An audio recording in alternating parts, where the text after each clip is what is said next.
பொறாமைகள், வன்கண்கள், எரிச்சல்கள், கோபங்கள், பொறாமைகள், பெருமைகள், இப்படிப்பட்ட பொல்லாத சிந்தனைகள் எல்லாம் நம்மளுடைய இருதயத்தை தீட்டுப்படுத்தி போடணும்னு ஏசப்பா சொல்றாங்க.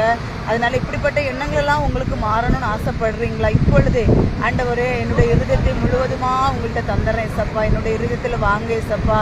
என் மகனே, உன் இருதயத்தை நீ எனக்கு தான் சொல்லி கேட்டீங்கல்ல, நான் என்னுடைய இருதயத்தை உங்களுக்கு தந்துடுறேன்ப்பா. என்னை மன்னிச்சிருங்க ஏசப்பா. இந்த நாட்கள் நீங்கள் ஏசப்பாட்ட ஒப்புரவாகி உங்கள் இருதயத்தை அவருக்கு கொடுத்தீங்கன்னா நிச்சயமாக அவர் உங்களுடைய இருதயத்துக்குள்ளே வந்து உங்களுடைய எல்லா பாவத்திலிருந்து விடுதலை தருவார். நீங்கள் விசுவாசிங்க. கர்த்தர் தாமே இந்த வார்த்தைகளெல்லாம் ஆசீர்வதிப்பாராக. ஆமென். ஒரு சின்ன ஜெபம் செஞ்சுக்கிறேன்.